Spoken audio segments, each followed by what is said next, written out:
Hello student, infinity institute में आपका स्वागत है। आप लोग कॉल करके हम लोग को टारगेट कोर्सेज के बारे में पूछ सकते हैं, जिस भी आपका केमिस्ट्री फिजिक्स का जितने भी तरह कोर्सेज हम लोग के यहाँ चल रहे हैं। हम लोग आज क्लास 11 केमिस्ट्री फाइनल एग्जाम के 31 से 34 को देखेंगे। प्रीवियस वीडियो में हमने 30 तक देख चुके हैं। आपका जो टोटल मार्क्स रहता है 3 आवर का रहता है। मैक्सिमम मार्क्स आप 70 ऑब्टेन कर सकते हैं। 34 to 34 जो है आपका लॉन्ग क्वेश्चन है, 5 मार्क्स मिलेंगे। 1 to 20 आपका सिंपल सा क्वेश्चन रहता है, 1 मार्क्स, 1 लाइन आप लिखिए, डिस्क्राइब करिए, आपको आप मिल जाएंगे। 21 to 27 2 मार्क्स है, 2 to 4 लाइन लिख लीजिए, आपको फुल मार्क्स मिल जाएगा। 28 to 34 है लॉन्ग आंसर, आप यहाँ पे 5 to 6 मार्क्स का है, लाइन का लिख लीजिए, 3 मार्क्स का है, तो आपको इजीली मिल जाता है। आपका सेक्शन जो यहाँ पे बी के बाद सी के बाद डी आप यहाँ पे कर सकते हो। तो ये जो है आपका 35 to 37 जो है लॉन्ग आंसर, यहाँ पे आप 5 मार्क्स मिल जाएंगे। अभी आपको क्या है, 5 मार्क्स के लिए आप आंसर को डिस्क्राइब कर दीजिए आपका क्वेश्चन को अच्छे से, और आंसर जो क्वांटिटेटिव है तो उसमें आंसर अच्छे से ले आइए, मतलब परफेक्ट आंसर, और क्वालिटेटिव है तो डिस्क्राइब करें। Let's move to the question. अब हम लोग का पहला जो क्वेश्चन है वो है convert 2 bromopropane to 1 bromopropane.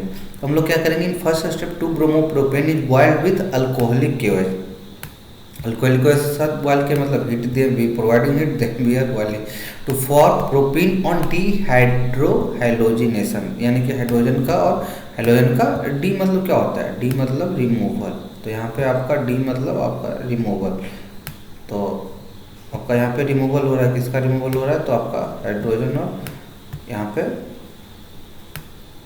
Halogen का यहाँ से रिमूव हो गया। यहाँ से आपका जैसे ही हेलोजन और हाइड्रोजन रिमूव हो गया, आपका क्या बन जाता है, प्रोपीन बन गया, अल्कीन बन गया, यहाँ से सब्सटेंस।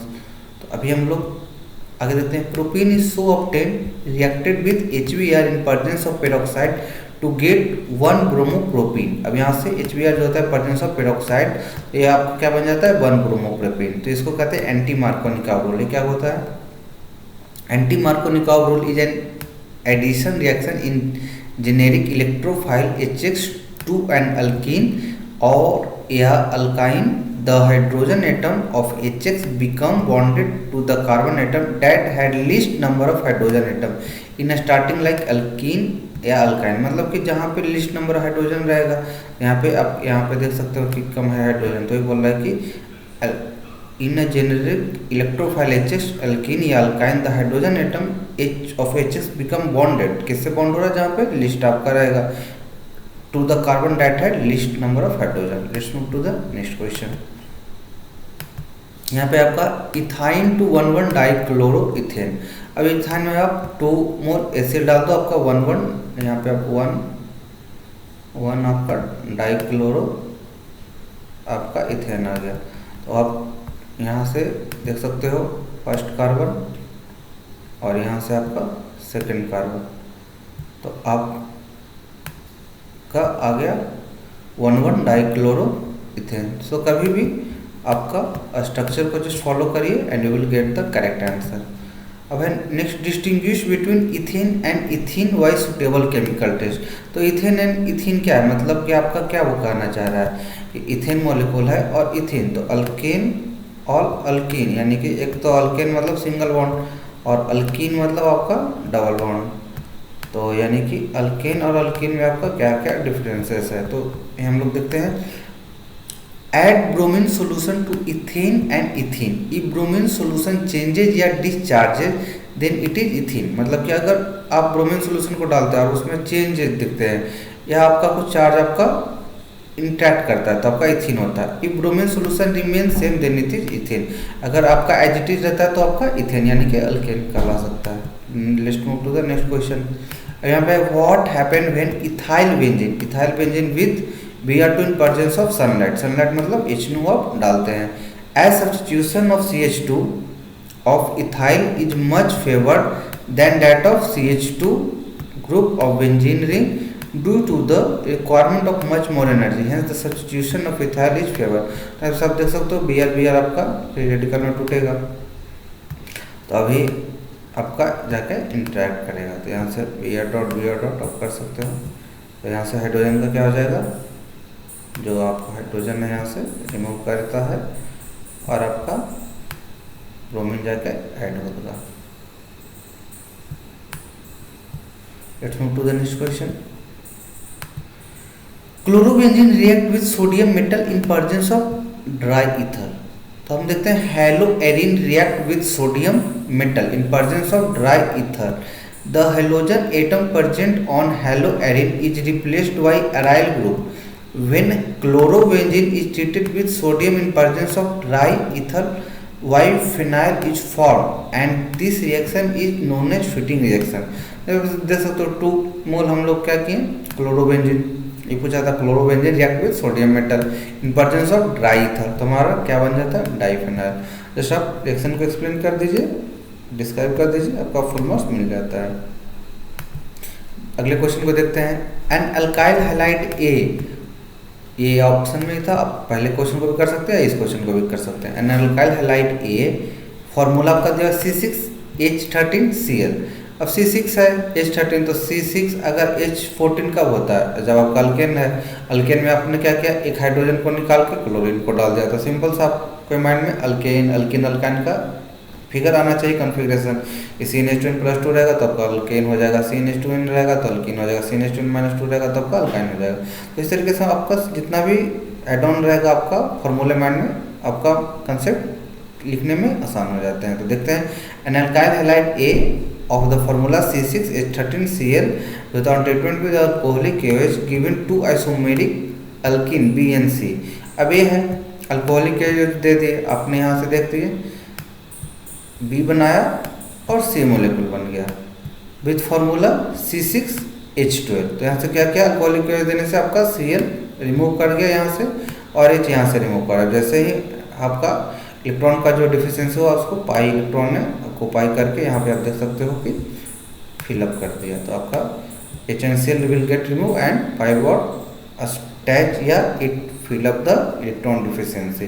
फिर हम लोग देखते हैं B and C with formula both alkenes on hydrogenation. अब हाइड्रोजनेशन मीन्स क्या, हम लोग जस्ट हाइड्रोजन को ऐड कर रहे हैं, it give 2,3 di methyl butane. तो हम लोग हाइड्रोजन को ऐड किए, आपका पाई बॉन्ड क्या हो जाएगा, फिर से ब्रेक होकर फिर से जो आपका एक्स्ट्रा जो हाइड्रोजन आएगा उसको रिप्लेस कर देगा आपका पाई बॉन्ड के जो इलेक्ट्रॉन को। तो आपका आ जाता है 2,3 डाईमिथाइल, 2 पे भी डाईमिथाइल, 3 पे तो 2,3 डाईमिथाइल आपका ब्यूटेन आ गया। 1 2 3 4 आप देख सकते हो 2 पे मिथाइल का 3 पे methyl. Let's move to the next question. अब यहाँ पे है आपका propanal and butane to own are the ozonolysis product of an alkene। what is the structure formula of alkene। तो अल्कीन कोई भी है, इसमें क्या बोला प्रोडक्ट ऑफ एन अल्कीन, तो आपका propanal and butane two one बनना। तो आपका जो फाइनल प्रोडक्ट आएगा स्ट्रक्चर फॉर्मूला 3 मिथाइल X3इन आपका आ जाता है। नेक्स्ट क्वेश्चन को देखते हैं।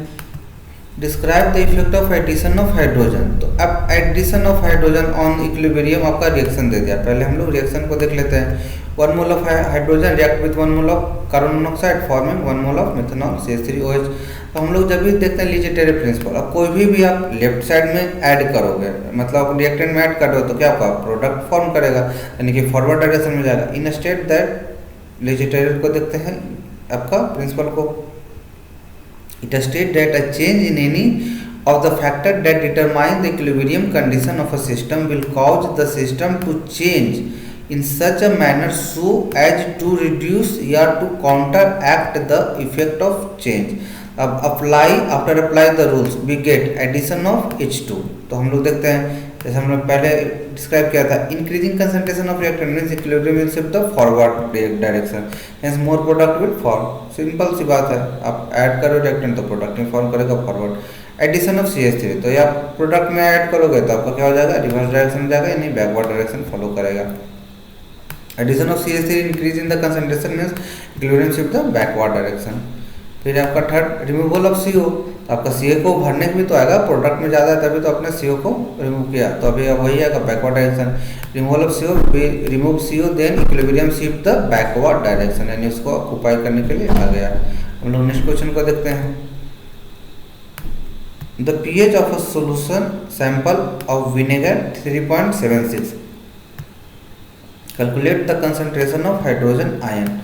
देखते हैं pH आपका दिया हुआ है 3.76, pH इक्वल क्या था माइनस लॉग H प्लस, आपने लिख दिया तो H plus equal to 10 to the power minus 3.76 आपने कैलकुलेटर से कैलकुलेट कर लिया। तो या आप सिंपल इसको ऐसे ही लिख सकते हो, केमिकल कैलकुलेटर अलाउड नहीं है तो 10 टू द पावर माइनस 3.76 तो आपका आंसर आ जाएगा। तो pH sample of vinegar, calculate the concentration of ion, hence the hydrogen ion in the sample आपने ले लिया, मोल यानी मोल पर लीटर। नेक्स्ट क्वेश्चन देखते हैं। Liquid is in equilibrium with its vapour in a sealed container at a fixed temperature, the volume of container is suddenly increase, what is initial effect of the change of vapour pressure.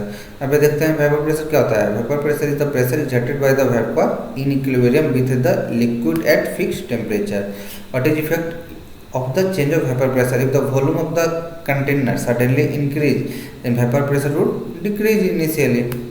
This is because of the amount of vapor remains the same but the volume of increases suddenly. As a result the same amount of vapor is distribution हो जाएगा। तो आपका वही बोल रहा है कि आपका vapor pressure decrease initially in a larger volume। फिर नेक्स्ट क्वेश्चन कर रहा है इसमें, how do rates of evaporation and condensation change initially।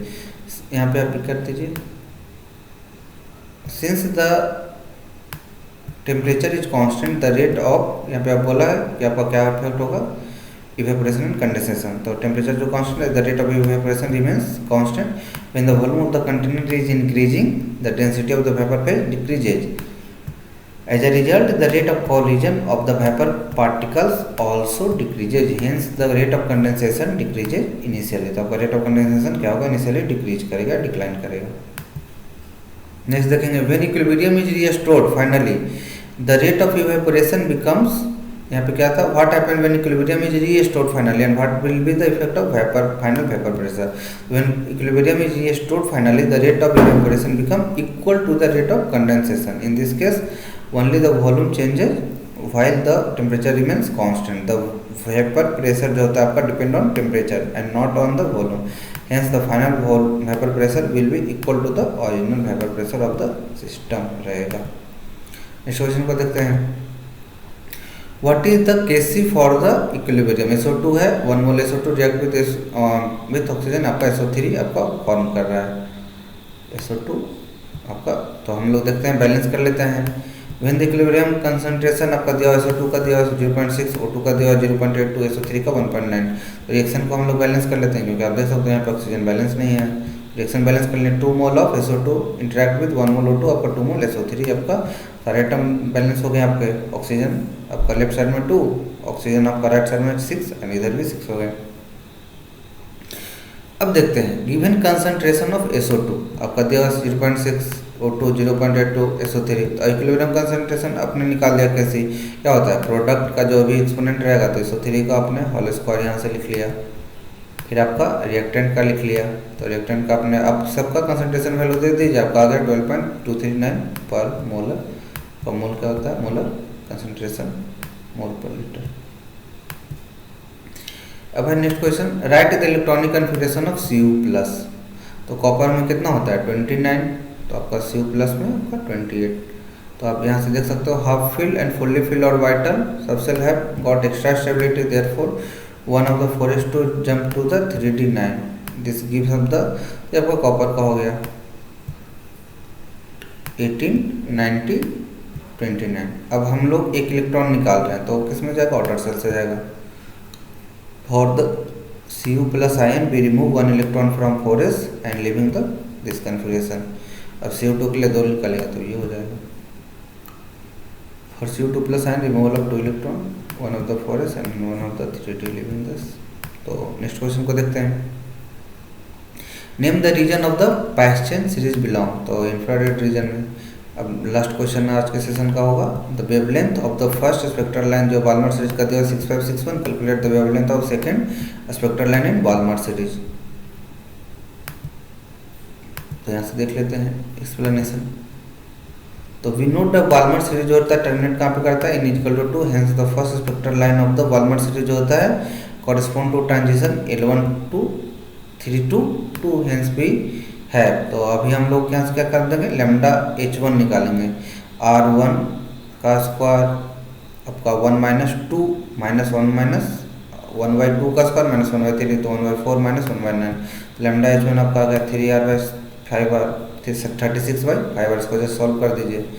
तो आपका यहाँ से हम लोगों ने क्या किया, क्रॉस मल्टीप्लाई कर दिया। तो 6561 जो आपका क्या दिया हुआ था, वेवलेंथ, तो हम लोगों ने पुट कर दिया। यहाँ से देख सकते हो वेवलेंथ जो आपका दिया हुआ है 6561, तो हम लोग उसको पुट करके जस्ट क्रॉस मल्टीप्लाई कर दिए। तो आपका आ गया 6561 इक्वल टू 36/5। अब सेकेंड स्पेक्ट्रल लाइन के लिए निकाल दिए।